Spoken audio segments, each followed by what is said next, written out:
રાત થતાં જ મમ્મી પપ્પાના રૂમમાંથી બૂમો પાડવાના અવાજો આવવા લાગતા હતા.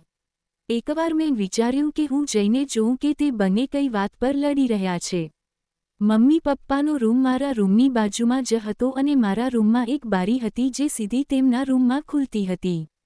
તે બારી બહુ જૂની તો નહોતી, પણ તેમાં 2-3 કાણા પડી ગયા હતા.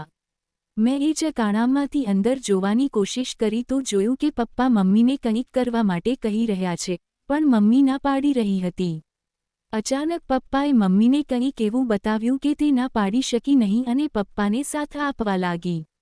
તે બંનેને આ રીતે જોઈને મને પણ અજીબ બેચેની થવા લાગી. પણ આવું કરતી વખતે પપ્પાએ મને જોઈ લીધી હતી. બીજા દિવસે મોકો મળતા જ તેમણે મારી ચીસો કઢાવી નાખી. હેલો મિત્રો, આજની આ વાર્તામાં આપ સૌનું સ્વાગત છે. મારું નામ સીમા છે અને હું મુંબઈ શહેરની રહેવાસી છું. મુંબઈમાં અમારું એક આલિશાન ઘર છે, જ્યાં હું મારા મમ્મી પપ્પા અને દાદા દાદી સાથે રહું છું. હું મારા માતા પિતાનું એકમાત્ર સંતાન છું, તેથી મારો ઉછેર ખૂબ જ લાડ પ્યારથી થયો છે. મમ્મી પપ્પાએ મારી દરેક જીદ પૂરી કરી છે, એટલે તમે મને તેમની બગડેલી દીકરી કહી શકો છો.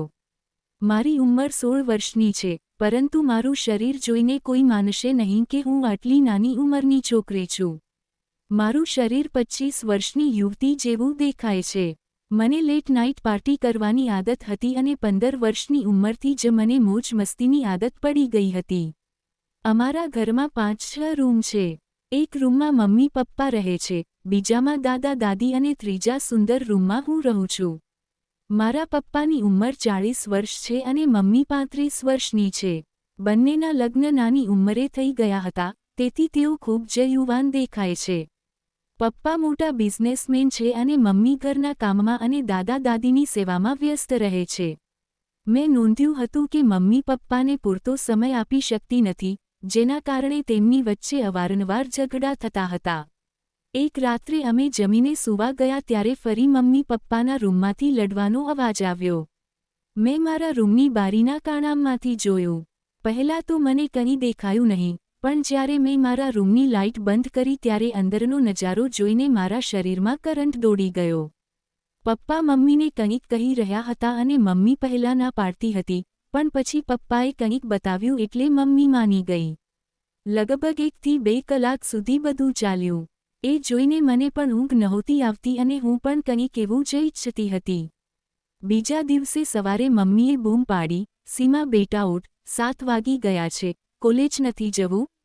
હું ઊઠી અને ફ્રેશ થઈને તૈયાર થઈ. તે દિવસે પપ્પા મને સ્કૂટી પર કોલેજ મૂકવા જવાના હતા. રસ્તામાં મેં પપ્પાને કહ્યું કે મારે સ્કૂટી ચલાવવી છે. પપ્પાએ મને આગળ બેસાડી અને પોતે પાછળથી હેન્ડલ પકડ્યું. મને તેમની નજીક હોવાનો અહેસાસ ખૂબ ગમતો હતો. તે દિવસે સાંજે જ્યારે પપ્પા ઘરે આવ્યા ત્યારે મેં તેમને ચા આપી. મમ્મી ઘરે નહોતી એટલે મને લાગ્યું કે મારો પ્લાન સફળ થશે, પણ એટલામાં જ મમ્મી આવી ગઈ. પછી રાત્રે પપ્પા મને પિક્ચર જોવા લઈ ગયા. સિનેમા હોલમાં ભીડ ઓછી હતી. ત્યાં પપ્પાએ મને તેમની સીટ પર બેસાડી અને અંધારામાં અમે એકબીજાની નજીક આવ્યા. જેવું મેં જોયું હતું, તેવું જ સુખ મને પણ મળ્યું. તે દિવસ પછી પપ્પા મારું ખૂબ ધ્યાન રાખે છે અને હું પણ તેમનું ધ્યાન રાખું છું. તમને આ વાર્તા કેવી લાગી? કમેન્ટમાં જરૂર જણાવજો.